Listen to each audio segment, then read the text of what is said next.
श्री जगदीश प्रसाद गुप्ता छत्तीसगढ़ शासन में chief engineer के पद से रिटायर होने के बाद श्री द्वारिका महाराज स्मृति न्यास के तत्वाधान में श्री द्वारकाधीश एवं बागेश्वर महादेव मंदिर का वर्ष 2005 में अपने पुत्रों इंजीनियर कुंजन गुप्ता एवं इंजीनियर भुवन गुप्ता के सहयोग से अवंती विहार रायपुर छत्तीसगढ़ में निर्माण करवाया। श्रीमद् भागवत कथा, राम कथा, गीता तत्व, वेदांत आदि के तात्पर्य को व्यासपीठ से कहने के कारण संतों द्वारा इन्हें आचार्य श्री जगदीश भी कहा जाता है। अपना संपूर्ण जीवन परमात्मा की सेवा में दिया। उन्होंने परमात्मा भगवान श्री द्वारिकाधीश के दिव्य गुणों और कर्मों को लेकर अभी तक 15 ग्रंथ लिखे हैं, जिन ग्रंथों को भारतवर्ष के जगत गुरु और महापुरुष संतों के द्वारा आशीर्वाद प्राप्त हुआ है। उनके ग्रंथ मुंडक उपनिषद सरलतम बोध का उद्बोधन आप सुन रहे हैं। षष्ठम विचार ब्रह्म ज्ञान के सहकारी साधन का उद्बोधन आप सुन रहे हैं। जिस शरीर में ये पंच प्राण जो है संचरण करते रहते हैं, उसी शरीर में सूक्ष्म आत्मा शुद्ध विशुद्ध चित्त से विशुद्ध अंतःकरण से जाना जा सकता है। यहाँ तो कोई दिक्कत तो नहीं है। प्राणी चित्तम सर्वोत्तम प्रजानाम यस्मिन विशुद्धे विभक्ति एष आत्मा। अतः इस आत्मा को चित्त से जाना जा सकता है। चित्त की शुद्धि हो जाने पर यस्मिन विशुद्धे, उस चित्त के प्राणी चित्तम सर्वोत्तम प्रजानाम, सारे लोगों के अंदर में ये प्राण ही जो है यही ओतप्रोत है। अतः इस आत्मा को चित्त से ही जाना सकता है। अंतःकरण के विशुद्ध होने पर ही इसका अनुभव होता आत्मा का। चित्त की शुद्धि हो जाने पर अहंकार की उपाधि की निराकरण के उपरांत, ध्यान दीजिए, विशुद्ध सत्व काम इत्ते यांश कामान, अहंकार की उपाधि, चित्त की शुद्धि हो जाने पर अहंकार की उपाधि की निराकरण के उपरांत आत्मा का बोध हो जाता है जिस शरीर में। अब ध्यान से समझिएगा, इसको समझिए कि यशेषो अणु आत्मा चेत सावित्री। अब फिर समझिए इसी को, इतना क्लियर हो जाता है कि यह सूक्ष्मात सूक्ष्म आत्मा यह विशुद्ध अंतःकरण से ही अनुभव में आता है। उसी शरीर में, जिस शरीर में 5 प्रकार के प्राण का संचरण होता है।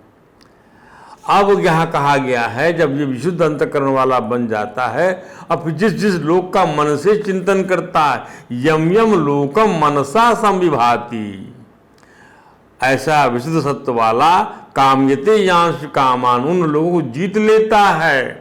साथ ही जिन भोगों की कामनाएं करता है उन इच्छित भोगों को भी प्राप्त कर लेता है। वह मनसा समय आती, वह विशुद्ध सत्व वाला परमात्मा आ गया, परमात्मा से एका हो गया, ताकतवर बन गया वह साधक। तब अब कामयते यहाँ जो काम की इच्छा करता तम लोकम देखते, उस लोगों को जीत लेता है और उन कामनाओं की पूर्ति, उनका भोग भी प्राप्त कर लेता है। इसलिए ऐसे मनुष्य जिन्हें ऐश्वर्य की कामना है, वे भी आत्मज्ञानी माने शरीर से भिन्न आत्मा को जानने वाले महात्मा की सेवा पूजा करें। और ईश्वर की कामना वालों को भी मिलेगा। तस्मात् आत्मज्ञम ही अर्चयेत भूति, जिसको बहुत सारी कामना है वो लोग भी जीत लेगा, कामनाओं को भी, कामनाओं इच्छित भोग भी प्राप्त करेगा, उसको भी आत्मज्ञानी संतों के पास जाने की आवश्यकता है। वही उसको उचित दे पाएंगे। ध्यान दीजिए, वही उसको उचित दे पाएंगे, पहुंचा देंगे। जैसे विश्वामित्र पहुंचाया था उसको, नया स्वर्ग बनाकर किसको, त्रिशंकु को। ध्यान दीजिए। अब सब प्राणियों के चित्त में 5 प्रकार के प्राणों की, अब इसका सरलीकरण करते हैं। 5 प्रकार के प्राणों की चेष्टाएं व्याप्त होते रहती हैं, होती हैं। तो प्राणियों के अंतःकरण प्राण और इंद्रियों को तृप्त करने के लिए उत्पन्न हुई नाना प्रकार की भोग वासनाओं से मलिन हो रहे हैं।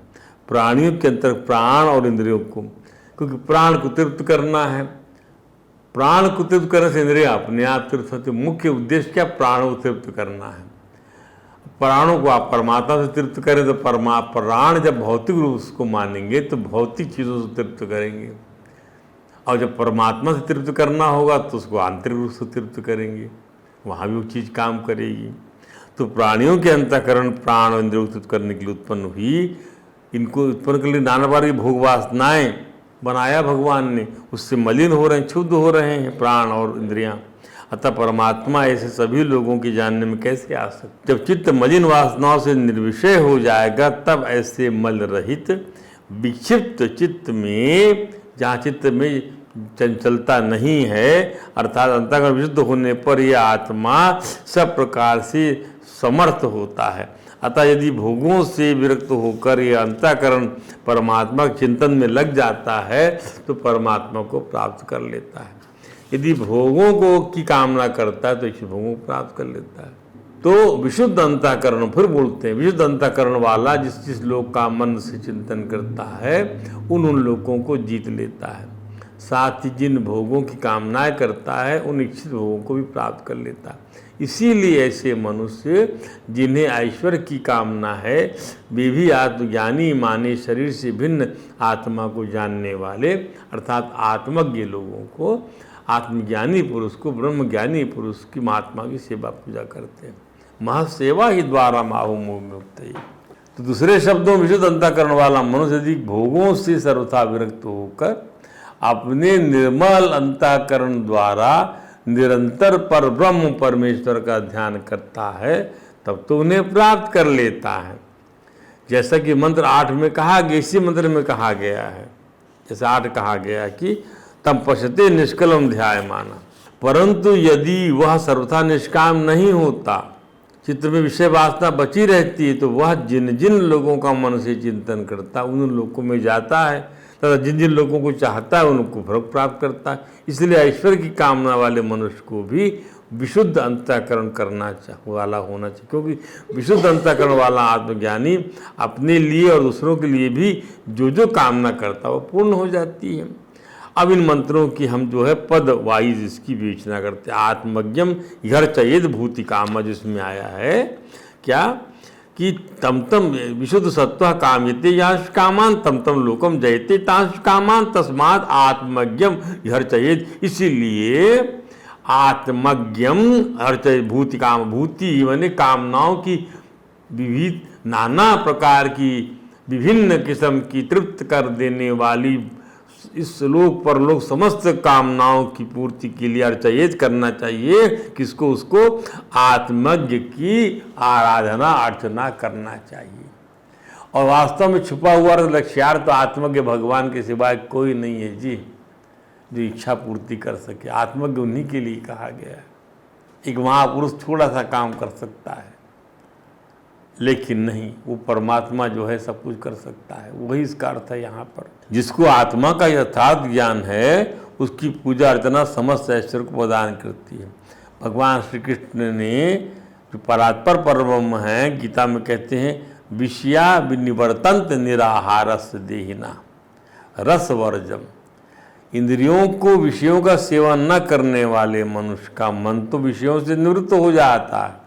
विषया निविनरवंत, उसके विषय निवृत्त हो जाते हैं, क्योंकि वह इंद्रियों से विषयों का सेवन नहीं करता है। परंतु राग द्वेष नहीं जाता है, बर्तन से गंध नहीं जाती उस विषय की। आप मल लो बर्तन को, कई बार वो रह जाती है गंध बर्तन के अंदर, ऐसा इसको समझ लीजिए। परंतु उन विषयों के रस का अनुभव नहीं निकल पाता। मन भी तो भांड है ना, किंतु परमात्मा का साक्षात्कार हो जाने के बाद, परमात्म तत्व का अनुभव हो जाने के बाद ऐसे ज्ञानी मनुष्य का रस भी निवृत्त हो जाता है। तो परमात्मा का रस जो है समस्त रसों को रस देने वाला हुआ है। रसो वही सहा, रसा नाम रसा वही सहा, वह है। सब रस जो है आपका जो है उससे रस आता है। तो फिर जब उसका रस आ गया तो आपको फिर कोई रस जो है खींच नहीं पाता। ध्यान दीजिए, आप ही अपने आप बिगाड़ लेंगे अपने आप को, तो कोई जवाबदार नहीं रहेगा। जिसका स्वाभाविक ही विषयों में राग नहीं है, जो तीव्र वैराग्यवान है, तीव्र वैराग्यवान है, अर्थात विषयों में राग बिल्कुल नहीं, मन से भी उस विषय से दूर चले गए, उन साधनों की रस बुद्धि साधना अवस्था में ही निवृत्त हो जाती है। परंतु जो तीव्र वैराग के बिना ही विचार पूर्वक साधन में लगी हुई हैं, देखिए वैराग्य हुआ नहीं, साधन में लगी हुई हैं, उन्हीं साधनों के लिए कहा गया कि विषयों का त्याग कर देने पर भी उनकी रस बुद्धि निवृत्त नहीं हो पाती। ध्यान दीजिए, परंतु जब परमात्मा का अनुभव हो जाता है तो रस बुद्धि भी निवृत्त हो जाती है। इरिस्पेक्टिव ऑफ दी आश्रम, गृहस्थ आश्रम में भी चले जाएंगे तो भी यदि परमात्मा का अनुभव हो जाएगा तो रस बुद्धि निवृत्त हो जाती है। ध्यान दीजिए कि भोगों की सत्ता महत्ता मानने से अंतःकरण में भोगों के प्रति एक अट्रैक्शन आता है, एक प्रियता पैदा होती है, उसका नाम रस है। हाँ, क्या रस! किसी लोभी व्यक्ति को रुपये मिल जाए और कामी व्यक्ति को स्त्री, तो भीतर ही भीतर खुशी होती, यही रस है। भोग भोगने के बाद मनुष्य कहता है कि बड़ा मजा आया, यह उस रस को की ही स्मृति है, यह रस अहम में रहता है, चिज्जड़ ग्रंथि में रहता है। इस रस का स्थूल रूप राग है, सुखासक्ति है। स्थूल रूप क्या है? राग है इसका, और सुखासक्ति है। इस रस का स्थूल रूप राग है, चिज्जड़ ग्रंथि में रहता है। तो जब तक संयोग जन सुख में रस वृद्धि होती रहती है तब तक प्रकृति तथा उसके कार्य, क्रिया, पदार्थ और व्यक्ति की प्रधानता रहती ही है। रस बुद्धि निवृत्त होने पर पराधीनता मिट जाती है। अब रस बुद्धि, रस नहीं चाहिए मेरे को, मैं तो परमात्मा से जुड़ गया ना। पराधीनता, परमात्मा स्वाधीन है तो मैं भी स्वाधीन हूँ। वो किसी को पराधीन बना कर रखना नहीं चाहता, वो तो खुद पराधीन बन जाता है भक्तों के प्रेम में। क्या बात है! भोगों की गुलामी नहीं रहती, ऐसा ही व्यक्ति आत्मज्ञानी होता है। भगवान भी उन्हीं भक्त के शासन में आते हैं जिनकी गुलामी भोगों के प्रति नहीं होती।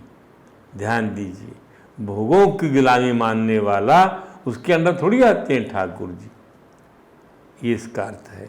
इसका हृदय निर्विषय माना जाता है, वह जो कुछ भी चाहता है उसे मिल जाता है, उसकी सेवा अर्चना करता है, उसको भी ऐश्वर्य की प्राप्ति हो जाती है।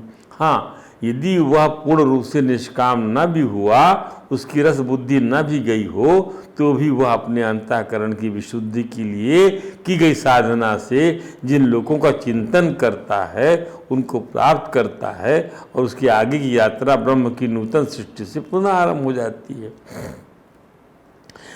ध्यान दिए, पूर्ण रूप से निष्काम भले ना हुआ हो,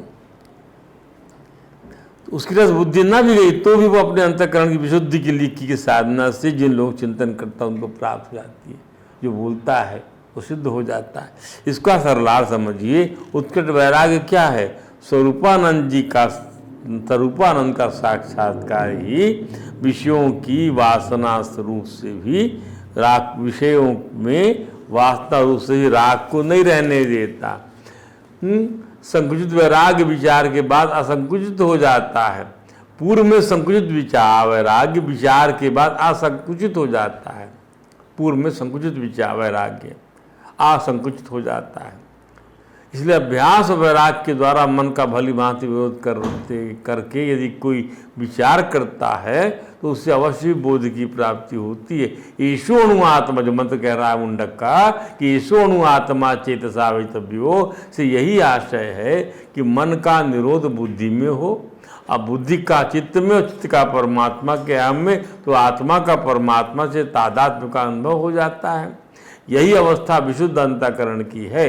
इस अवस्था में प्राण और इंद्रिय की तृप्ति के लिए कोई प्रमाण नहीं होता। केवल स्वरूपानंद की अनुभूति में समस्त कर्म स्वधर्म पालन के लिए ही होते हैं। आप फिर समझिए, यदि बोध नहीं होता है तो समझना चाहिए अंतःकरण शुद्ध नहीं हुआ है। ध्यान दीजिए, यदि आपको बोध नहीं हुआ उस परमात्मा का तो समझ लीजिए अंतःकरण शुद्ध नहीं हुआ, परमात्मा के प्रकाश का अनुभव नहीं हुआ है।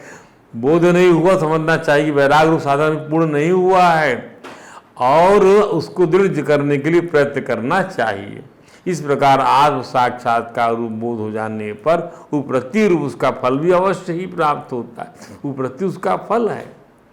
जब भगवान से का अनुभव करेंगे तो उपरति का फल मिलेगा। आत्मा की भी यदि बाह्य पदार्थ उपरति नहीं होती है, आत्मा के माने आत्मा का ज्ञान जिसको हो गया हुआ, तो जानना चाहिए कि मन में अभी भी ज्ञान दृढ़ नहीं हुआ, इसमें भी अपूर्ण वैराग्य ही कारण है। इसलिए बताया गया भगवान कपिल का, यदाध्यात्म रताः कालेन बहु जन्मना सर्वत्र जात वैराग आब्रह्म भुवनात् मुनि। अनेक जन्म हो जाते हैं, अनेक जन्म, ये चलता रहता प्रोसेस। आध्यात्म चिंतन करने वालों का, आत्म साक्षात्कार की तरफ बढ़ने वालों का बार बार अनेक जन्मों में जो है वो बार बार आता है, तब जाकर उसको ब्रह्मलोक तक के भोगों से विराग होता है। वही जो है अटूट वैराग्य है, वैराग की उत्कट अवस्था है। ध्यान दीजिए, ये भगवान खुद उन्होंने इस प्रकार से कहा है, यद अध्यात्मतः कालेन बहुजन्मना सर्वत्र जात विराग आब्रह्म भुवनात् मुनि। तथा तदा चित्तस्य चेतो निग्रहणस्य, तब चिता तब जो है ऋजु भी योग भी मार गई है। तब उस सरलता पूर्वक योग के मार्गों से वो अपने चित्त को निग्रहण करने की कोशिश करता है वो व्यक्ति। अब फिर वो जो है प्रकृति गुणों का सेवन नहीं करता। जब उसको असेवायम प्रकृति गुणा नाम ज्ञानेन वैराग बीज डिम्बतेन, भगवान कपिल कह रहे हैं, प्रबल वैराग पर आधारित ज्ञान के द्वारा और तीव्रेण भक्ति और तीव्रेण मई अर्पितिया तो भक्तिया, मुझको समर्पित उस तीव्र भक्ति के द्वारा माम प्रत्यक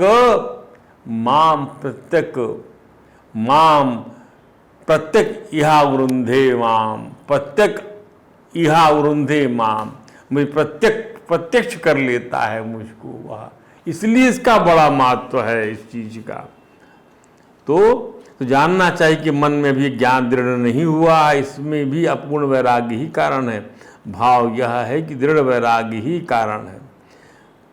भाव यह है कि दृढ़ वैराग्य होने पर बोध अवश्य होता है। दृढ़ बोध होने पर समस्त अनाथ पदार्थों से उपरति हो जाती है और आत्मानंद का अनुभव कर लेने पर परम शांति की प्राप्ति होती है।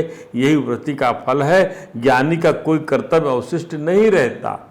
ज्ञानामृतेन तृप्तस्य कृतकृतस्य योगिनाः, जो ज्ञान के अमृत से तृप्त है और जो है कृतकृत्य है, ऐसे योगियों का नैवास्तिक किंचित कर्तव्यमस्ति चेतना सा तत्व। उस तत्व ज्ञानी का कुछ करने और ना करने में कर्तव्य, उसका कोई कर्तव्य रहता। वैराग बोध और प्रत्येक साथ आते हैं। ज्ञान रूपी अमृत का पान करने से तृप्त और कृतकृत्य हो गए हैं, ऐसे योगी का कोई कर्तव्य नहीं। यदि कर्तव्य की प्रतीति हो रही है तो वो तत्वता नहीं है। वस्तुतः वैराग बोध और उत्पत्ति एक स्थान पर आते हैं। अद्भुत मंत्र में प्राणों की चेष्टाओं की क्रिया शक्ति मानना है। अधृत मंत्र में जो मंत्र अभी आया मुंडक का, उसे प्राणों की चेष्टाओं को क्रिया शक्ति मानना है। यहाँ कहा है ना, क्या कहा है इस मंत्र में, यस्मिन प्राणा प्रधा समिवेश, ये प्राण शक्ति है, यह प्राण शक्ति है और इसको क्रिया शक्ति मानना है। और प्रकृति क्रिया शक्ति माने प्रकृति और ज्ञान शक्ति माने जीव की अज्ञान निवृत्ति के लिए की गई साधना। इन दोनों को ही ब्रह्म समझने पर परब्रह्म की अनुभूति होगी। क्या बात है, फिर समझिए। इस मंत्र में क्रिया शक्ति माने प्रकृति और ज्ञान शक्ति में जीव की अज्ञान निवृत्ति के लिए की गई साधना ज्ञान शक्ति हो गई। इन दोनों को ही ब्रह्म समझने पर परब्रह्म की अनुभूति होगी और ऐश्वर्य आदि देने की सामर्थ्य भी प्राप्त हो जाती है। परमात्मा के प्रति की गई साधना अर्ची मार्ग से ब्रह्मलोक तक पहुंचा ही देती है। यदि अंतःकरण परमात्मा से पूर्ण रूपेण तादात्म्यता कर लेता है तो अधिकारी जीवात्मा परमात्मा के पास पहुंच जाता है। अन्यथा ब्रह्मलोक में ही भोगों आदि इच्छा करके ब्रह्म के साथ ही अपनी अगली यात्रा करता है। भगवान शंकराचार्य प्रभु ने अपने भाष्य में बताया कि ज्ञानी पुरुष अपने मन से जिस लोक की कल्पना करता है, यानी ज्ञानी पुरुष अपने मन में लोकों जिन लोग कल्पना करता है, कल्पना क्यों करने लगा ज्ञानी पुरुष, यम यम लोकम मनसा समिभाति, प्रतीति यथार्थ नहीं। ज्ञानी तो निर्लोक है, अपने स्वरूप में न आना है न जाना है, न लोक है न परलोक है, संकल्प ही क्यों करना। तो पूज्य पाद शंकराचार्य प्रभु ने इसका दो अर्थ कर दिया। संकल्पयति मह्यम अन्यस्मयी वा भवेत्, ये तो उनकी उदारता समझो। कहते अगर ज्ञानी संकल्प करे तो इस आदमी को पितृलोक का दर्शन होए, उस आदमी को स्वर्ग का दर्शन होए, उस आदमी को बैकुंठ का दर्शन होए। तो अपने जिस भक्त को जिस लोक का दर्शन कराने का संकल्प ज्ञानी पुरुष करेगा, उस भक्त को उस लोक का दर्शन होगा। तो उन्होंने कहा अपने लिए तो उसको लोक की जरूरत नहीं है, संकल्पति मह्यम अन्यस्मै वा भवेत्। तो उन्होंने कहा अपने लिए तो उसको जरूरत नहीं, लेकिन अगर सेवक की इच्छा हो तो कई बार ऐसा करना पड़ता है। सेवक ने कहा महाराज बद्रीनाथ चले चलो, तो महाराज ने सेवक से कहा अरे भाई हम देख कर आए हैं, हमारी देखने की इच्छा नहीं है, हमारे संकल्प में नहीं होता है वहाँ जाने का। तो सेवक को बोला नहीं महाराज हमारे लिए चले चलो। तो सेवक के लिए ज्ञानी पुरुष बद्रीनाथ चलता है। ये संकल्पति मह्यम अन्यस्मै वा भवेत्, अपने लिए। तो सेवक के लिए ज्ञानी पुरुष बद्रीनाथ चला जाता। तो यह हुआ कि भाई सेवक चाहता है, भक्त चाहता है कि हमें स्वर्गलोक का, बैकुंठ लोक का, पितृलोक का दर्शन होए। ज्ञानी पुरुष ने संकल्प किया और उस लोक का उसे दर्शन होने लगा। जिसे भगवान राम कहते हैं लक्ष्मण जी से कि लक्ष्मण जी को लेकर विश्वामित्र जी से कि ये जो है नगर देखना चाहते हैं।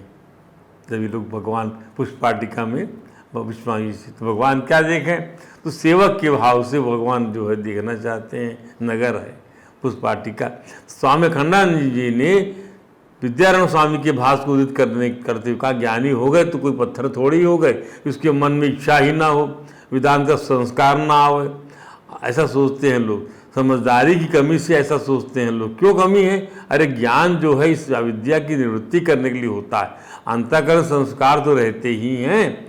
विद्यारण्य स्वामी पंचदशी में कहते हैं क्या, आप्रवेश चिदात्मनम पृथक पश्यन्नहम कृतिम इच्छंस्तु कोटि वस्तूनि न बाधो ग्रथि भेदता।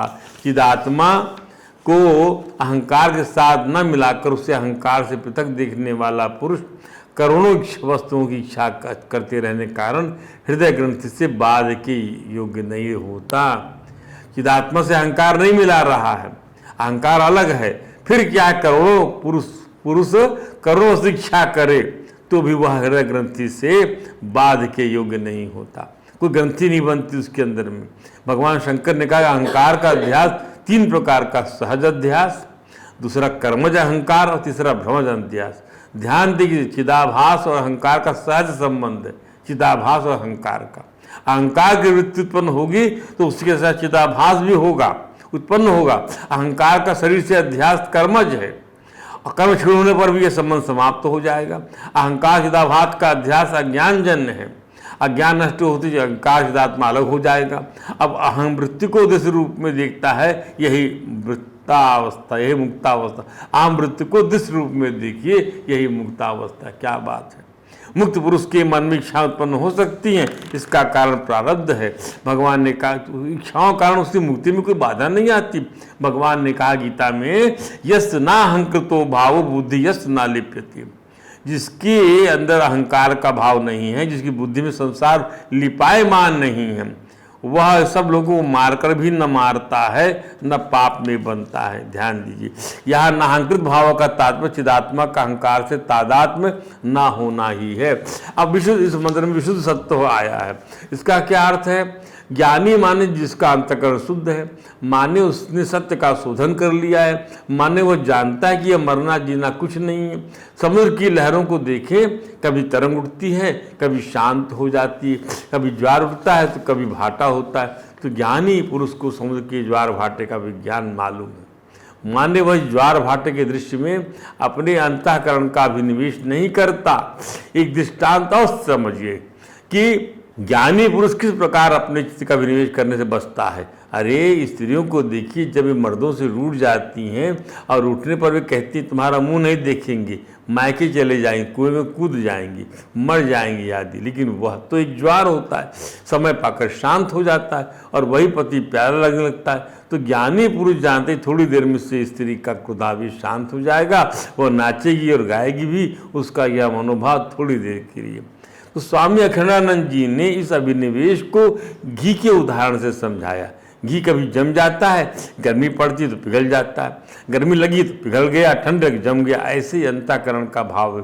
परंतु उस भावाभिनिवेश से जो अपने अंतःकरण को प्रभावित नहीं होने देता या नहीं होता, वही विशुद्ध सत्य है। ध्यान दीजिए, तब अंतःकरण का भाव, यानी आप प्राकृतिक जो तरीका है, प्राकृतिक स्वभाव को आप जो है, स्वभाव को आप जो रोक नहीं सकते पर स्वभाव से प्रभावित नहीं हो सकते, ये आपके अंतःकरण की शक्ति है। ध्यान दीजिए, आपका आत्मबल है। ध्यान दीजिए, आपकी ज्ञान विराग की शक्ति। ध्यान दीजिए, तो अंतःकरण का भाव होता है विशुद्ध सत्व। यदि हम परात्पर परमाणु को समझ लेते हैं तो दुनिया को भी ठीक समझ जाएंगे। तो अभिनिवेश, अस्मिता, अविद्या, राग, द्वेष, ये सब दुख देने वाले 5 कारण हैं। अभिनिवेश को ही ले ले, मन को आने जाने वाले भाव में लगा दिया तो कामना आ जाएगी, कामना आएगी तो शांति नहीं आएगी। काम ही तो क्रोध है, क्रोध आया तो मोह नहीं होगा। अब राग हुआ तो द्वेष नहीं होगा, द्वेष हुआ तो राग नहीं होगा, माने अहंकार आ गया। कभी कभी विद्या का अभिमान आता है कि मैं बड़ा विद्वान हूँ। जब कोई बड़ा पंडित मिलता है तो कदाचित वह अपनी विद्वता का प्रदर्शन करता है। इसलिए परमात्मा का अनुभव अंतःकरण में क्षीण क्लेश या क्षीण दोष होने पर ही होता है। क्षीण क्लेश का अभिप्राय यह है कि ये 5 प्रकार के क्लेश जो है कि कारक क्षीण हो गए हों। अंतःकरण कभी घी की तरह जम जाता है, कभी पिघल कर तरल हो जाता है, गीला हो जाता है, कभी समुद्र की तरह ज्वार आता है, कभी भाटा आता है। जीवन की इस तरह से समझना आवश्यक है। इसका विनिवेश अंतःकरण शुद्धता नहीं आने देता, फलस्वरूप परमात्मा का साक्षात्कार नहीं हो पाता। आत्मा परमात्मा एक रस है, रस विशेष है। यहाँ जहाँ यह रस अक्षय आनंद का पर्याय है, वही जीवन का रस क्षय होता है, बदलते रहता है। अगर जीवन का रस बदलने वाला नहीं होता कि केवल हलवा ही खाए और चटनी का चखना ना मिले, नमक ना मिले तो हलवा बोर करने लगेगा, जीभ बंध जाएगी, उससे हलवा रुचेगा नहीं, ज़्यादा खाना भवन का कारण बन जाएगा। और जब रस बदल कर खाते हैं तब प्रेम से खाते हैं। तो ईश्वर जब दुनिया को देखता है तो वह भी रस बदलता है, कभी श्रृंगार, कभी संयोग, कभी वियोग, कभी विभत्स, कभी हरास आदि मजा आता है। तो जीवन की उपमा एक चित्रशाला से भी दी जा सकती है। इसमें कभी करुण रस बनता है, कभी अद्भुत रस बनता है, कभी हाथ रंग की चित्रकारी बनती है, आदि आदि। तो जीवन का रस लेने की एक प्रक्रिया है, वह ज्ञान से सीखी जाती है। ज्ञानी पुरुष जो भोगता है, ज्ञानी पुरुष चाहे तो राज चलावे। प्रभु श्री कृष्ण, प्रभु श्री राम के ज्ञान से दूसरे लोग ज्ञानी बनते हैं। महाराज जनक, हनुमान जी महाराज, वेद व्यास जी महाराज, परमहंस सुखदेव जी महाराज, गौरांग महाप्रभु जी महाराज, संत ज्ञानेश्वर आदि मूर्धन्य नाम है देश विदेश में। ज्ञानी का मतलब ये नहीं होता घर छोड़कर चले जाए। ज्ञानी वो हो गए तो घर से निकल गए, क्या गांव में नहीं रह सकते, जंगल में जाना पड़ेगा? नहीं, ज्ञानी हो गए तो बूढ़ी हलवा खाना तुम्हारे योग्य नहीं है, केवल बाजरे की रोटी खाओ, यह कोई बात है? अरे चित्र में अभिनिवेश ना हो, बस ये समझने की बात है। शेष आपको कल समझाएंगे, आज यही विश्राम देते हैं। हरे राम राम राम हरे हरे, हरे कृष्ण कृष्ण कृष्ण हरे हरे।